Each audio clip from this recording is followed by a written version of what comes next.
Morning, everybody. Hi, everyone. Welcome in. I'll let a few more people in and we'll get started.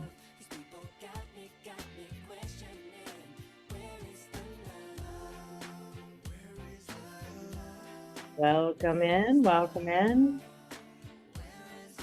Nice to see so many people joining us this morning.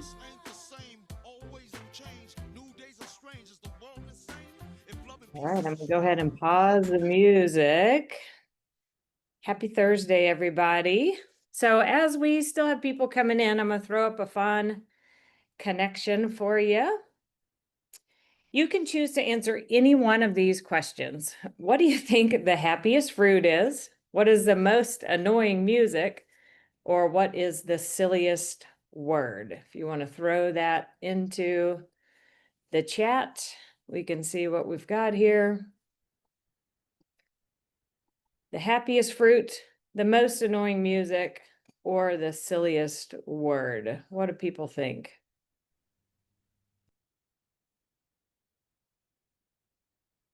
Spelunking, yes.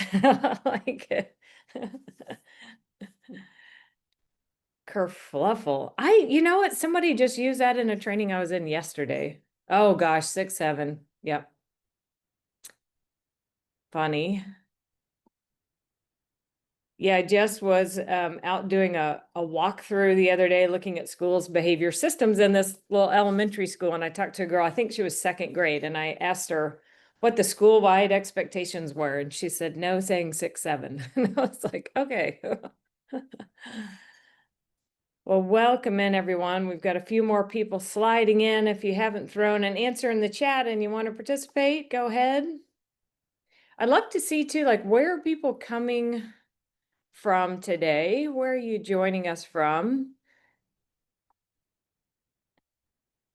Let's see what we've got. Oh, Phoenix. Sounds warm.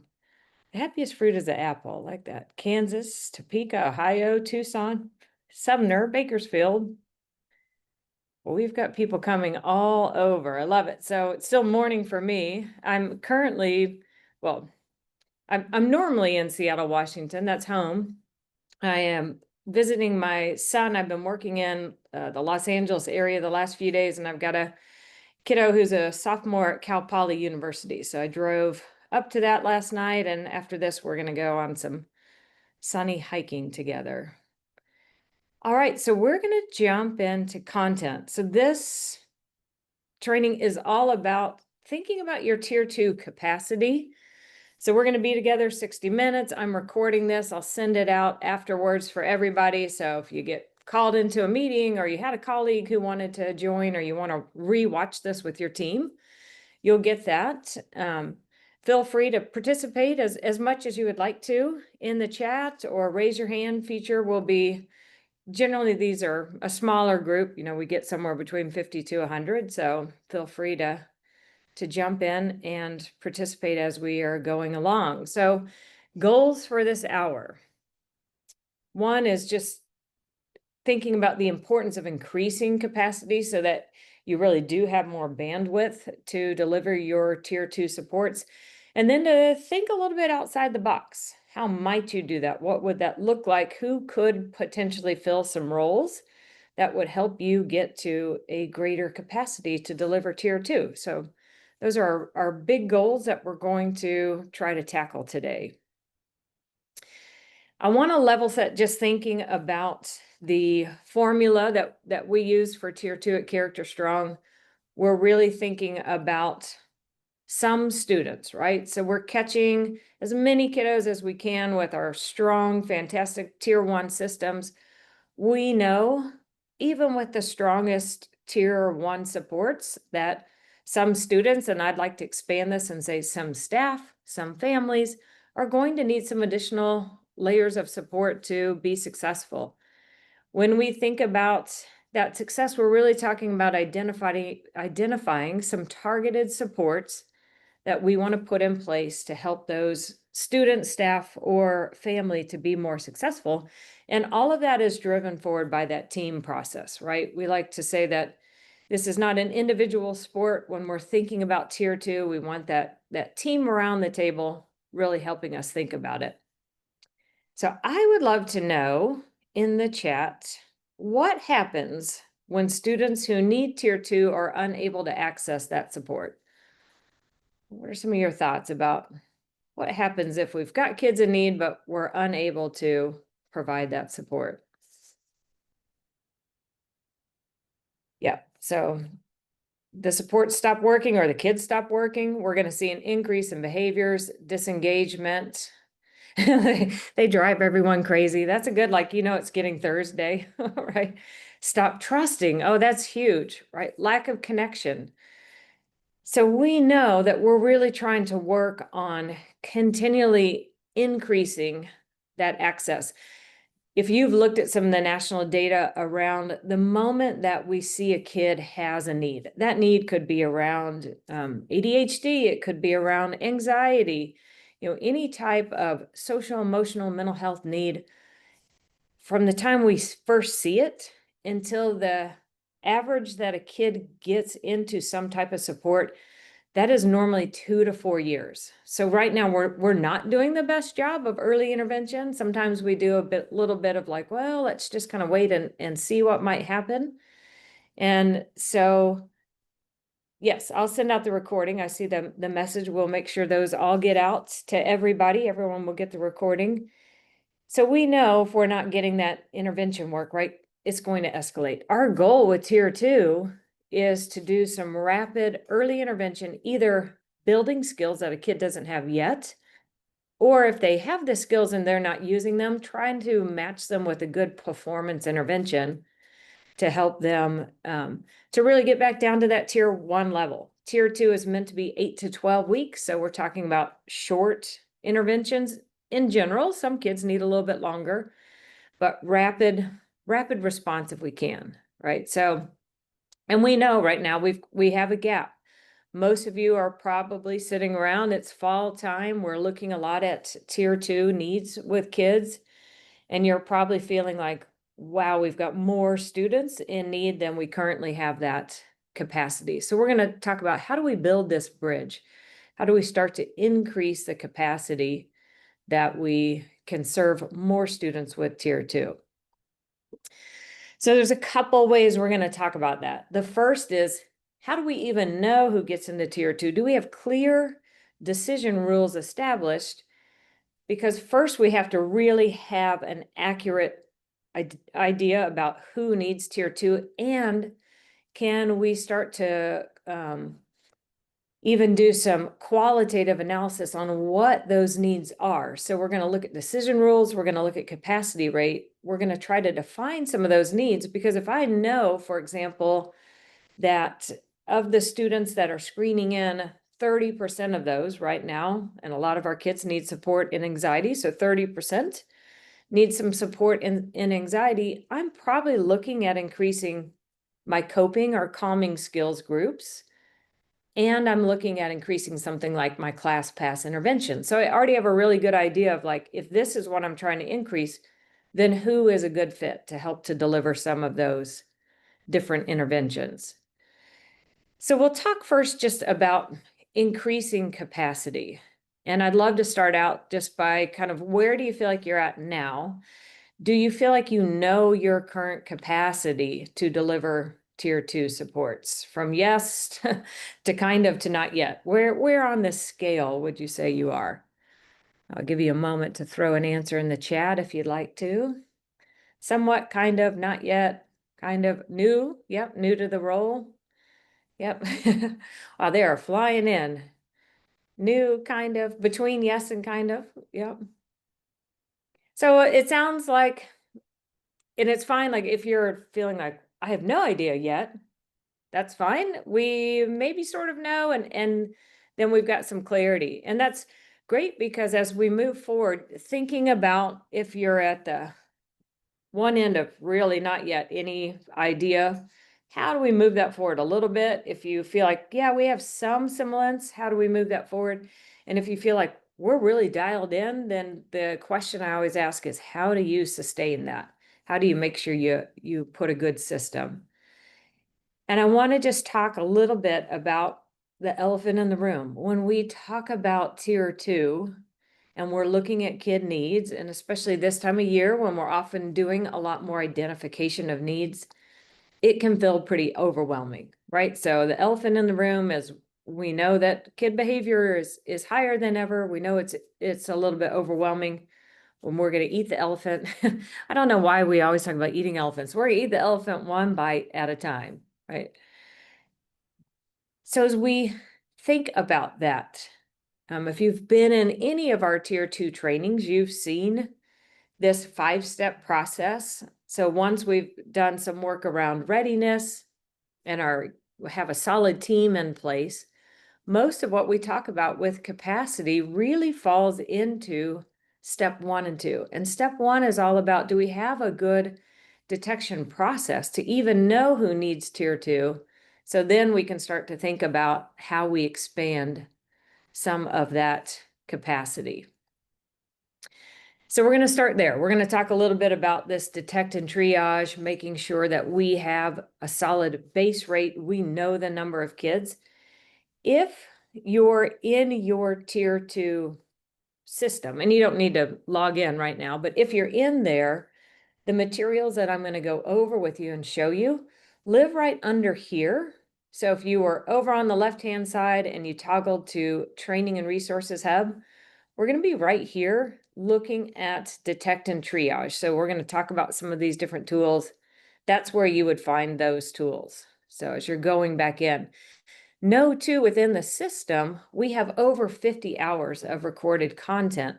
So as you're getting in and you're looking at capacity, there's an additional video. So as you're thinking about going back and working, probably with the rest of your team and staff, here's where some of those resources live that are going to make it really easier for you to go back and do this work. In that, when you drop into, so when I would drop into this detect and triage and scroll down, one of the resources that you're going to see is this guide, this detect and triage guide. If you haven't opened that up yet, that's a good one to go back. Maybe your next team meeting, go through that and look a little bit and just see, are there some places that we could shore up the way that we're even seeing which kids we have in need. So when we think about that detect and triage, we're really trying to do 3 big things. And we're trying to establish a real systematic process that we can come back to and use again and again in our tier 2 supports. The first one is, do we even have a clear way that we're gathering and organizing all the data that we might be looking at to inform us who needs tier 2? So we're going to jump in, look at some of these different sources. Have we set up a cadence? So do we know when we look at that identification data? Now, that cadence may vary on the type of data. If you're looking at something like office referral data, attendance, grades, you're probably looking at those at least every month and kind of keeping an eye as both a tier 1 and a tier 2 team. You might be looking at some of those big indicators. Something like a screening data or student perception data, you might be doing that 2 to 3 times a year. So you would be doing that less frequently. So thinking about, do you even have a solid cadence set up for when you want to review the data that you're gathering around tier 2? And then we're going to use all of that data to say, what is our base rate? And if we know what our base rate is, if we know the percentage of kids who right now look like they need tier 2, then we can also look at what's our current capacity. And then we're going to figure out, like, what's that access gap that we would call it, that we want to fill by thinking about increasing your capacity. So I'm going to pause because I said a lot of pieces there and just see, are there questions in the chat? Or any questions that you would like to throw into the chat? I'm looking at the chat and I don't see questions, but if you have them, I give you just a minute to see if there are any questions.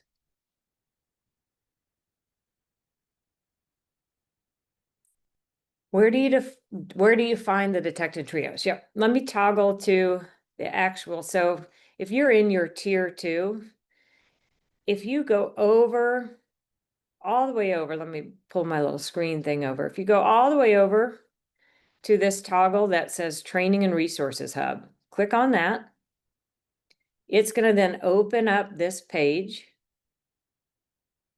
And all of these materials live under this tab called Detect and Triage. So I start with a little overview here. I'm dropping down. Here's where it's going to start to give me information on decision rules, all of the different tools that we're going to talk about that you can use for Detect and Triage that are built into our tier 2 system live right here. So the Strength and Needs Screener, the Youth Perception Screener, nomination processes that teachers can use. And then if you drop down even farther, it's going to talk to you about how do you even take all of this data and organize it and use it, and what does that look like? So great question on where in the system does this all actually live? So then if I come back and I think about those different pieces, oh, and I see one more question. It says, who should be on our tier 2 team if we're just putting together our tier 2 team? And you're probably going to hate this answer because it kind of depends. I would suggest for most schools that you have a team of about 5 to 8 people. My smaller elementary schools, it tends to be closer to 5 to 6. If I have larger high schools, it tends to be closer to that, 8 or above number. If you are a really large school, you may need to break down into multiple teams. I was working a few weeks ago with a school in Dallas that has 5,000 kids. So they've broken into 9 different units, and each of those units then has a team and a set of, they broke the alphabet, like you've got kids A through D, and they're looking at those students. But when you think about that team, you want people that have some behavioral expertise. So as we're talking about behaviors, counselor is a great one. I always like to have some administrator from the school because you're often making decisions that might affect interventions that you're bringing in, which might affect people's schedules.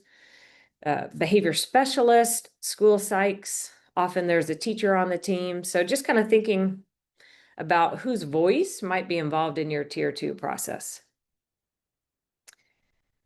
See if there's any other. I think I got the questions. So decision rules. We're going to talk a little bit about decision rules and why we would want to establish decision rules. When we have clear decision rules about who gets into tier 2, it helps to do some level setting. Everyone is really clear on what that means for a student to qualify in. And there's a clear process because we've probably all seen, I had a teacher, co-teacher many years ago that I was a special education teacher, and she would refer every kid in to me to be tested for special ed. And I knew that not every kid in her classroom had that level of need. So we had some teachers that would try to refer every kid in, and then we had others that would never refer a kid in, even if they were really struggling. So we want to have a really structured way to make sure we know how kids get into tier 2, and it takes all that subjectivity out of it. When we think about decision rules, then we're saying, do we really have a clear sense of how kids go from tier 1 to tier 2? Also back out, because sometimes kids get into tier 1 and they get stuck there, right? Or get into tier 2 and they get stuck there. How do kids go from tier 2 back down into tier 1? What happens if tier 2 is not enough and they need to move up to tier 3? And what happens if we have a pretty severe need? A kid could experience a real crisis and need to move quickly into tier 3 individualized supports. We need clear rules on how all of this happens. So this is one of your first charges, is to start to establish what does that look like. So, and if you're joining us just a little bit later, we will send out the recording of this so you can see any pieces that you have missed. So decision rules, what's the data that makes those decision rules up? We have what I would call that kind of standing proactive student data, attendance, behavior, your grades. We can do things like universal screeners, and we'll show you if you haven't seen those before, the one that is in our Tier 2 platform. Structured student nomination, so a way at any point a teacher can do a referral, but we're gathering some clear data from that teacher about what's happening with the student, what have you tried, why are they being referred in. I have schools that also use data like nurse visits because they're looking for those kids with those more internalizing needs who maybe have those somatic issues come up when they get stressed or overwhelmed. Counselor visits. So as you start to think about this, think about the data that you have available, because that's going to be, we're going to come back to that question. And what we're going to do is we're going to take all of that data and organize it. This example is in your database, your Tier 2 Character Strong database as an example. So when you go back into where you find all the detect and triage information, you can see this example. If you were to put in Tier 2 decision rules, you could also find, out in the Googleverse, you could find some more examples as well. You can see that this one's a little more set up for secondary because they're looking at things like GPA, number of Fs. But you can see here, so office referrals, in-school suspensions, out-of-school suspensions. I have a clear way to know at what point do kids start to hit that risk level, because it's really here. We don't want to wait till the kids get to the high risk. It's really here that we want to start some of that Tier 2. Ideally, this is done at a district level. So if you can, go back and see at a district level, because I was just at working with a recent district where in that school, they worked on kind of number of points, then equaled, if kids hit a number of points, then they would get like a lunch detention or an in-school suspension. And one of the middle schools said, oh yeah, for us, it's kids hit 50 points. And then the neighboring table said, wait a minute, we're 75 points. So two schools within the same district are not even aligned. And so we want to make sure if we can, we've got some real alignment around these decision rules. This can take a bit of time. If you're looking at this and you're like, oh, wow, we don't have that yet. Give yourself some grace, right? It is eating the elephant. And this can be something that maybe is one of the tasks you work on across this year to be able to fully roll out next year. So I'd love to pause there. When you think about some of these decision rules and how you identify students for Tier 2, what are some of the data sources now you're using? If you want to throw those in the chat.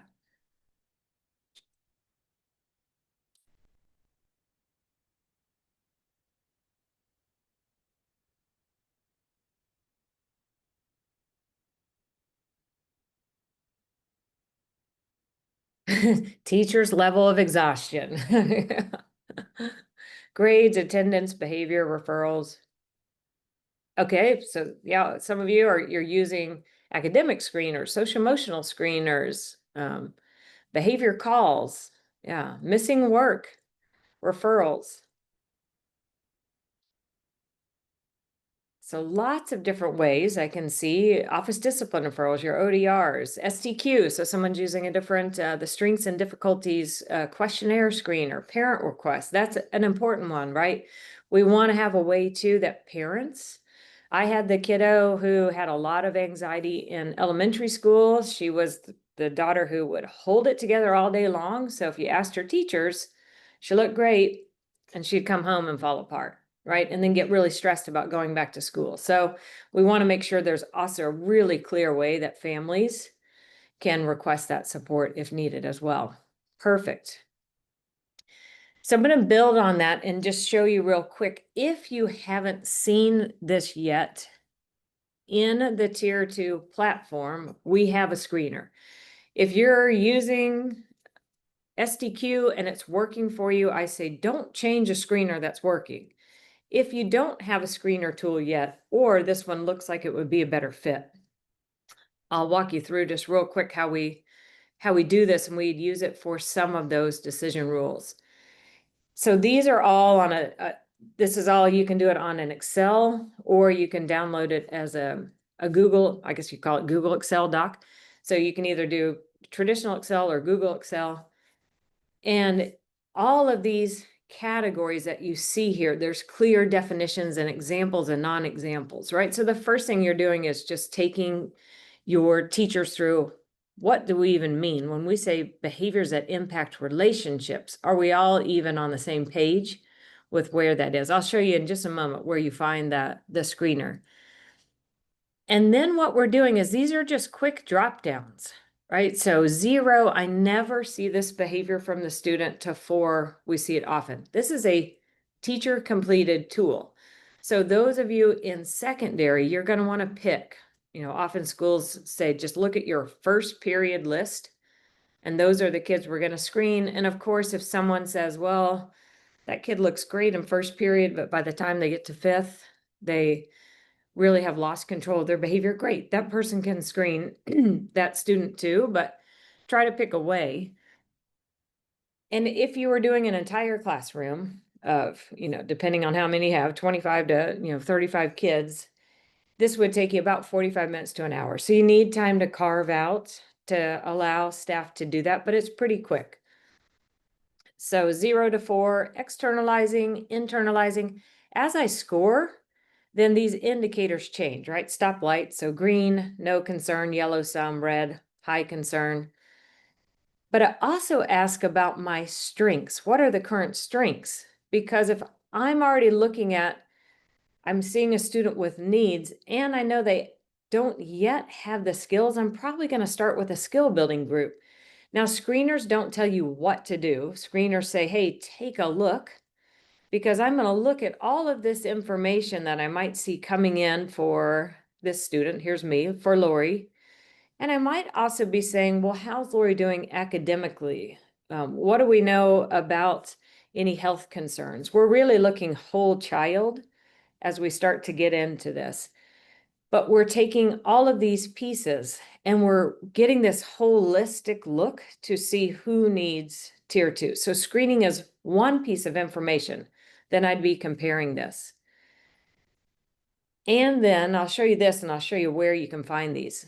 There's also a youth needs screener, where youth can give information as well about how they're doing. It's student perception. We say 3rd grade and higher, because we know younger kids are going to rate themselves in like the current 5 minutes and not really think. This is supposed to be a reflection of the past month. How is that student doing? And I know the type on here is really small, so I'll just read a couple of these. I have uncomfortable and tense feelings in my body. I feel like I'm going to panic, or I think I might lose control, right? And so we want to have multiple ways that we're looking at that student data. So I'm going to show you where these live, and then I'll answer a few of the questions I see coming in the chat as well. If you are back here, so we're in this tab. In fact, I'll back one out so you can see everything. So I'm in this. So go over to your Training and Resources hub, click on Detect and Triage. As you drop down, all of those tools are right here. Here's your Strengths and Needs Screener. Here's that Youth Needs Screener. Here's a structured way that teachers can nominate students for, and here's your guide that can help you walk through all of these pieces. So that's where everything lives in the platform. I see a question, and it says, what do you do when your state doesn't allow any type of universal screener? Is there a workaround? We run into this with a lot of states. If they don't allow a formal screener, there's not really a workaround for that. One thing I do suggest is that people use this structured nomination form. And if you open this up, it walks people through, like, what does it mean when we say a kid with externalizing needs versus a kid with internalizing needs? And teachers are just putting in students, up to 5 names of kids they're concerned about. The data tells us if I took those top kids that teacher is concerned about and I ran them through that formal screener, there's a pretty high chance that kid would screen in. So we can already start to use that as a potential workaround to just have some more structured conversations for students. So, and for any of you, if you've got questions about like legal pieces, take this back to your district. What we recommend is that screening looks just like all of you are probably doing screening for academics. You're looking at your iReady data or your DIBELS data. This is just the same. Everybody gets looked at and considered, and we're looking at that social emotional health. And if parents wish to come and see the screener, that's available to them. And then if they wish for their student not to be screened, we can use an assent process. So that can help with a few of those pieces.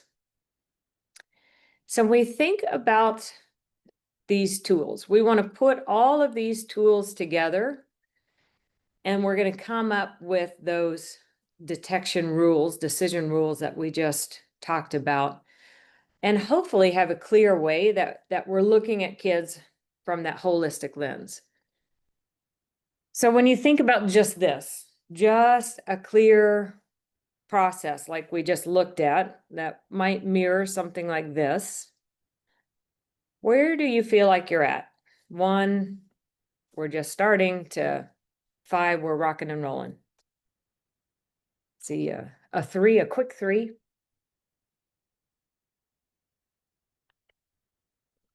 Right in there, okay.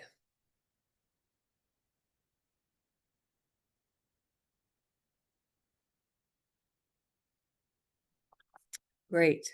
Okay. I'm seeing kind of right in the middle, which is great. That says for the most of you, you have a starting process.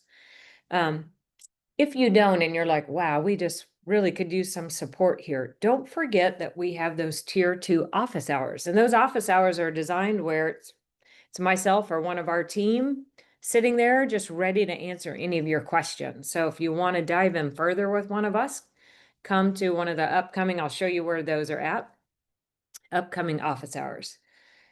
So now we've done all this work and we've got all these students. And our next question is then, what percentage of our overall population is showing up now as needing tier 2? So in this example, they've got 22% of all their students, but currently with their current staffing, they can only serve 12%. So we know we've already got a 10% gap that we're going to try to fill. Our first question when we're looking at, and this one's got a little bit different numbers, but our first question when we're looking at this is, do we know if that kid's getting strong tier 1 across the day? If not, that's our first leverage point. Try to go strengthen that tier 1. If we say, yep, tier 1 is absolutely solid, then we think about putting that kid into tier 2. But we even consider, could we pick this kid up with just increasing our tier 1 a little bit? So instead of in tier 1, we're usually trying to get to that magic 5 positives to 1 corrective, for example. With this student, bump it up, try to get to an 8 to 1. So we're going to layer in the positive feedback. We're going to review the expectations more often with these students. We're going to look for ways to do some relationship building. So a great tier 1.5, I call it, is the 2 by 10. And I'll just throw it in the chat so you can see it. 2 by 10. And if you put this in to the Google Sphere, you would find a lot of information. It is 2 minutes a day for 10 days in a row with that teacher relationship building with the kid. Not about their grades, not about their behavior, just getting to know the kid. That actually takes care of a lot of those kids that are just starting to show up as risk. They really just need that adult linking with them. So 2 by 10 is a great little tool. If you open up that detect and triage guide that I've mentioned a couple times, you'll be able to see a tool in there that helps you walk through some of these conversations back with your team about how do we really estimate our current capacity? Do we know? I would back up and say, if you get here and you're seeing something bigger, a percentage larger than about 10 to 15%, it probably means you've got some tier 1 work to do. I went out to a school recently and we started tier 2 training, and I said, okay, let's estimate your base rate. And they said 50%. And I said, then we've got tier 1 work. So if you have anything larger than about that 10 to 15%, you really want, and we're always thinking, when we think about tier 2, we're always saying, what is my corresponding adult or environmental shift I can make in tier 1 that would help to support the needs we're seeing? If you're seeing a lot of kids screen in for anxiety, you should be doubling down on pushing in regulation skills to every kid, right? So we really want to think about our tier 2 data should help us to increase our tier 1 supports. So now we know our base rate, we've done our work as a team, and we make our decisions about which kids we're going to just bolster up tier 1 for, which kids we're going to bolster up tier 2. And remember, we can't pull kids out of what one of our co-directors, Houston Kraft, he calls it, we can't pull the kids out of the dirty pond, hose them off and throw them back in the dirty pond. If the real problem is they don't have the right adult and environmental supports for them in tier 1, they don't just go somewhere and get fixed for tier 2 and then go back into that environment that's not meeting their tier 1 needs. So think about, again, like, what are the ways that we can continue to shore up that tier 1 process? So I see a question that says, how do we include and inform all the faculty and staff in the building as they interact with all students? Is there a professional development for teachers? Stacy, are you talking about at the tier 1 level or tier 2? If you give me that clarification, I can throw in an answer. I'm also interested in how to approach talking with all staff. Some teachers are just mad about triage as an idea. Yep. And I would say we just call that out. Like, I know right now when I'm going to say triage, that for a lot of you, that's a hot button word.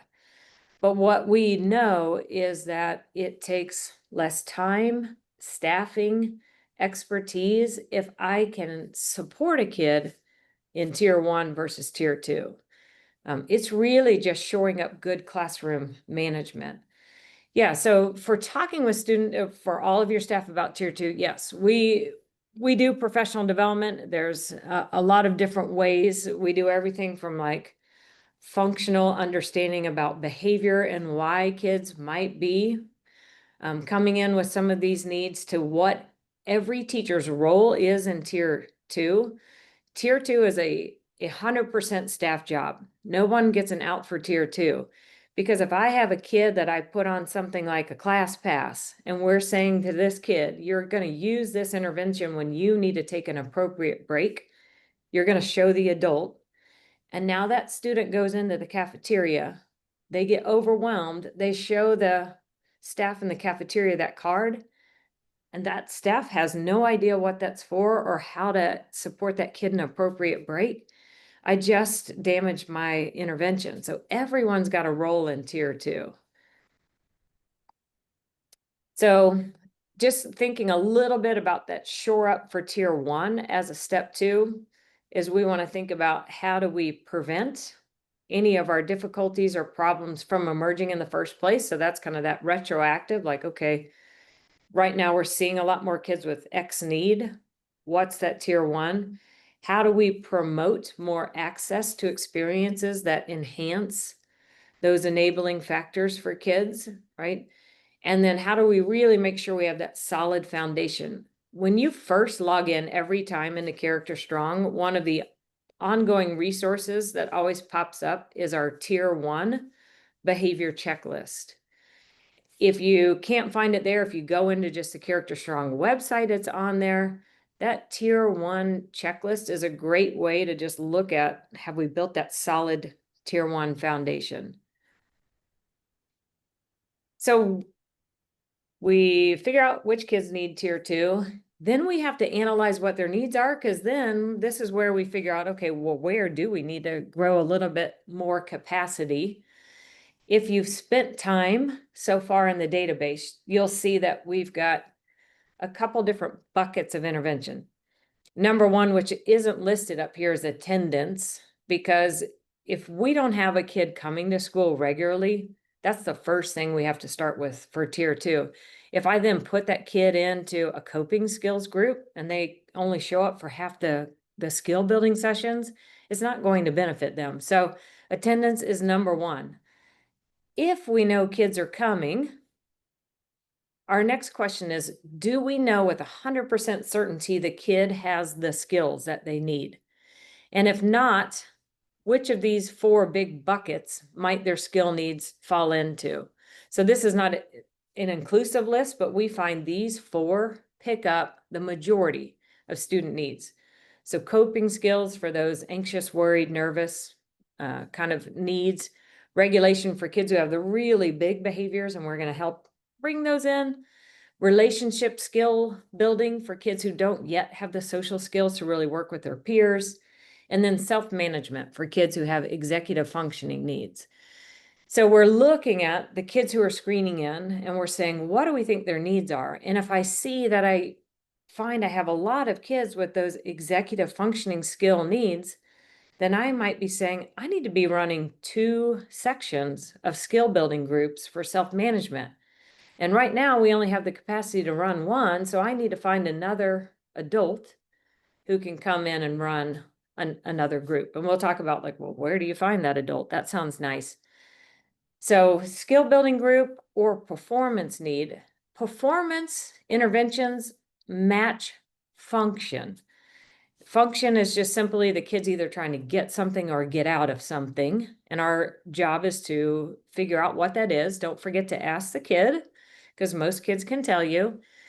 And then we're trying to link the kid up with the right intervention. So if we know that that kid would just benefit from consistent prompts and reminders, we're going to use something like the pre-correction plan.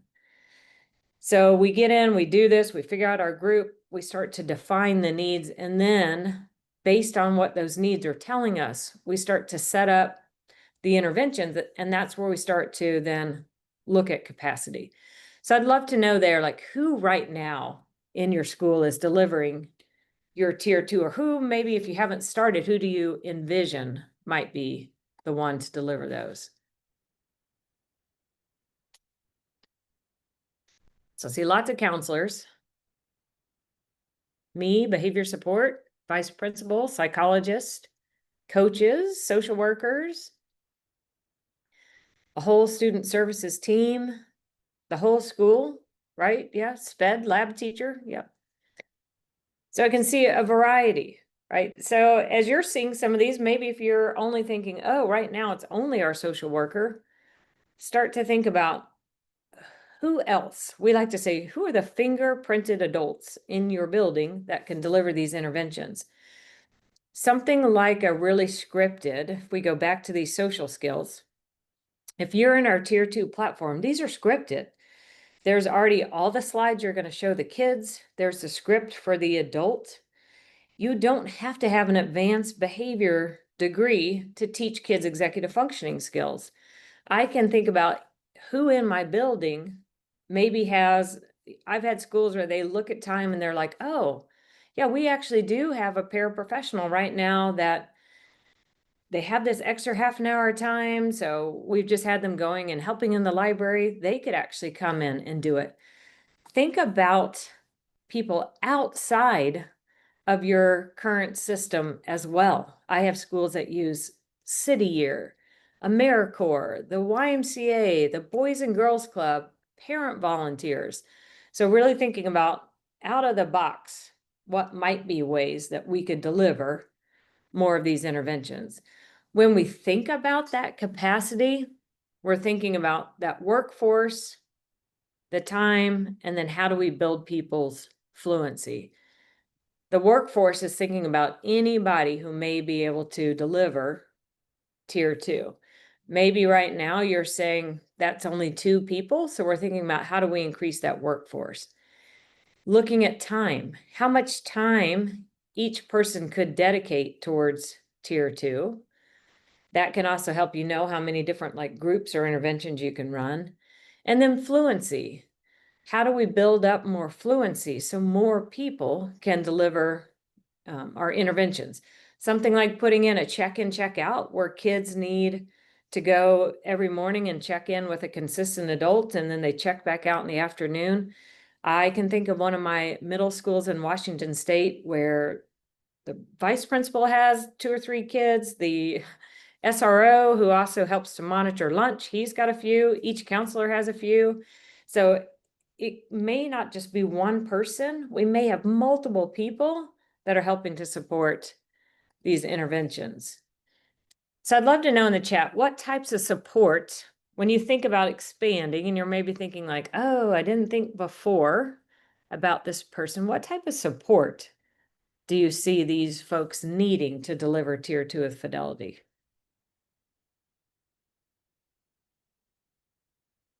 Lockburn Middle. Yeah, I know that one.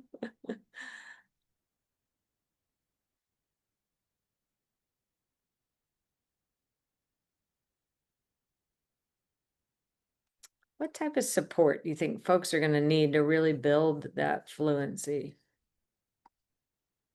Modeling. Yep. Protected time. That's huge. Yep. Time, allowing time when we can pull kids from class without affecting instructions or services, carving out time, consistency.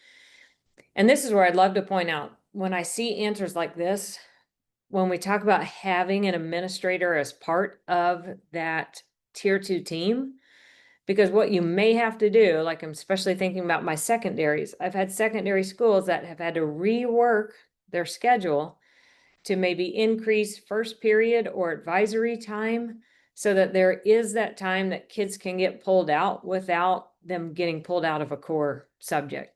I've had high schools that have reworked their schedule so they have an elective where kids are going in and they're learning executive functioning skills, they're learning regulation skills. So they've got a class built in within that same class time. They can be working on their academics, working on things like AVID to help bolster those academic needs. So as you start to think about capacity, think about how can we get more creative with how we do that. Yeah, and if you've got those large schools, I can see in the chat, how do you really expand out those folks?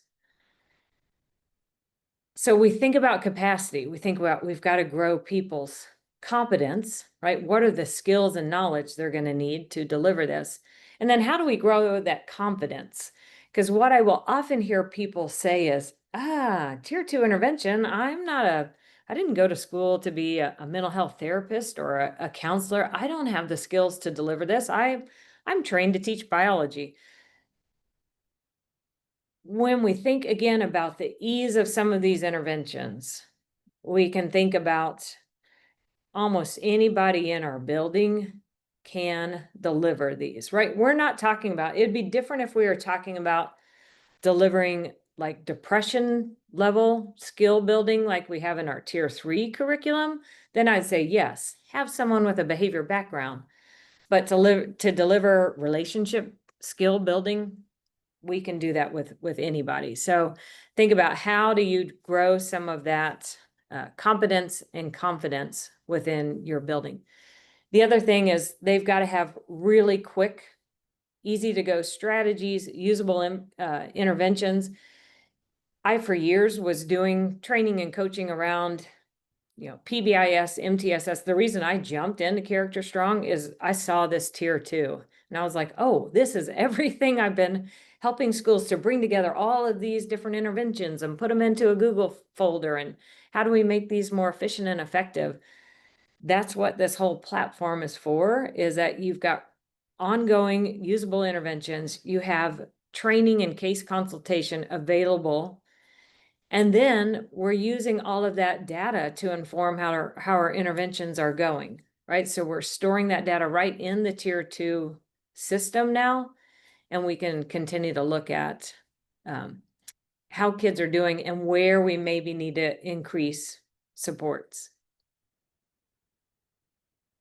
So think about, how do we go about this? How do we incrementally increase that capacity? I'd love to know, as we've kind of talked, is there someone that's come to your mind? I mean, you don't need to put their name in there, but is there someone who's come to your mind that you're like, oh, here's someone, or here's a group I want to talk to.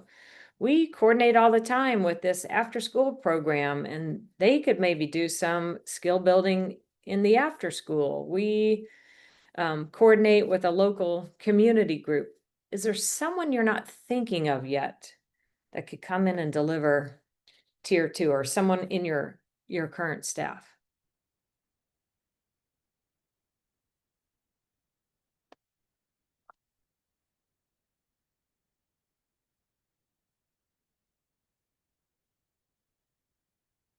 So as you think about who that might be,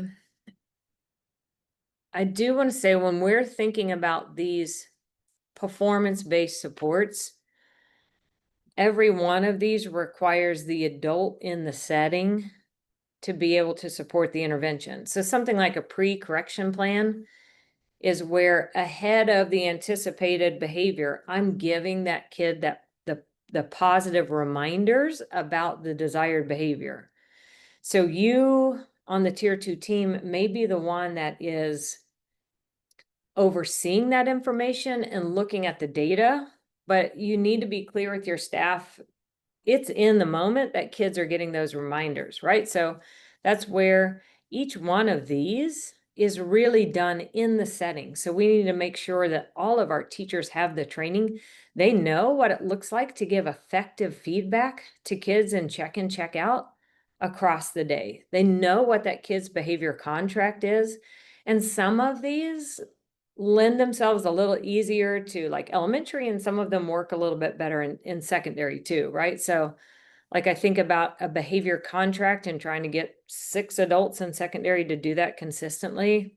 That can be pretty difficult, but I could set up a pretty easy class pass system in a secondary setting. So, and I see some ideas in the chat about how to expand. So athletic director, great at relationships.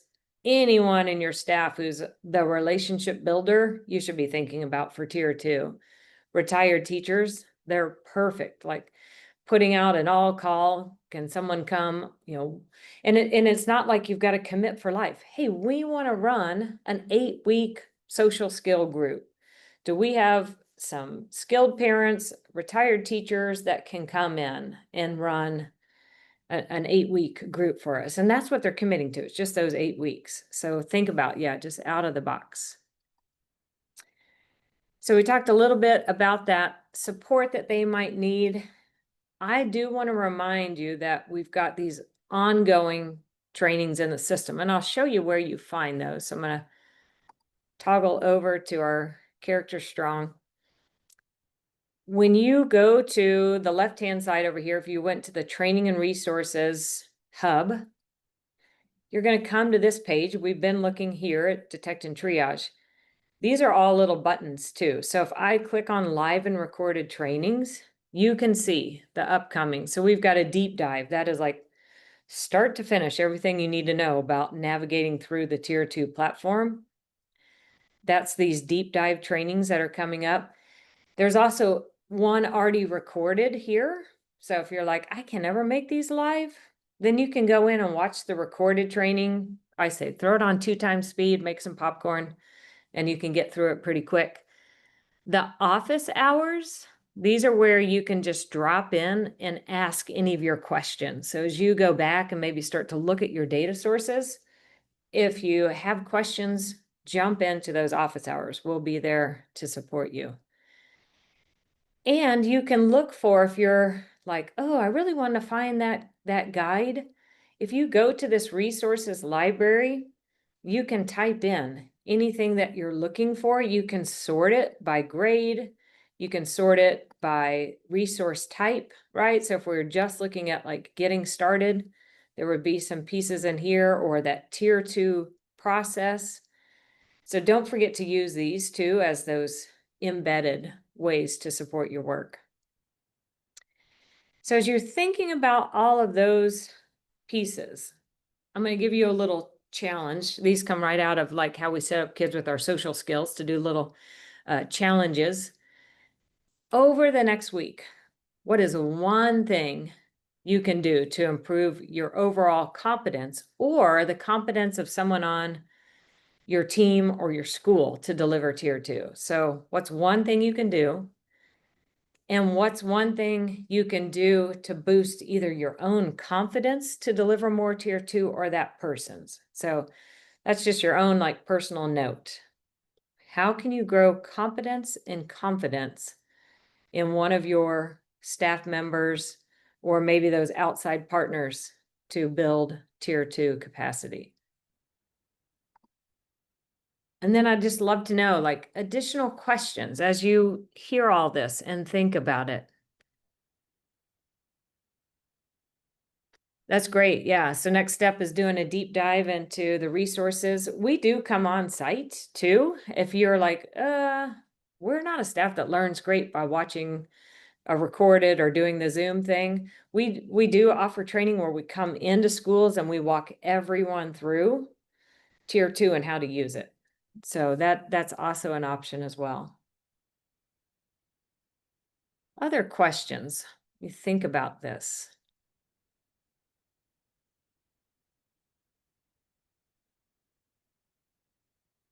And if you want to, maybe share what's one commitment as you're moving forward. You're like, this is the action item I'm going to try to do before the November break. What is it? Yes, on-site training is an extra cost. All of this training is included in the curriculum. And you can contact, if you just do the contact us through the website, it shoots you right through and you can get a quote for that.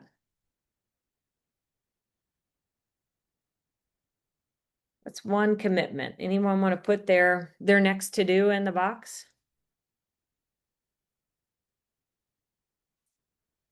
Really excited to use the screener. Yep. And I would say, maybe take baby steps, like pick 2 teachers that could really use that and run with it. Let them do it and let them sell it then to the rest of the teachers. Like just think about small steps that you can make. Establish a team, get your admin, counselors, and support staff on board. Yep, great.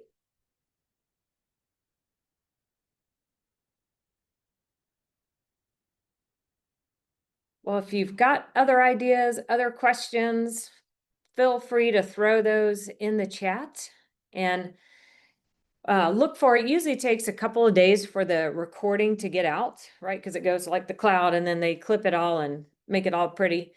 But that will be coming to your inbox, so you can feel free to watch this again with the rest of your staff. Join us for those next office hours if you have questions. Do one of those deep dives. I'll stay on for just a few minutes if people have additional questions. If not, happy Thursday, everyone, or Friday Junior. Woohoo!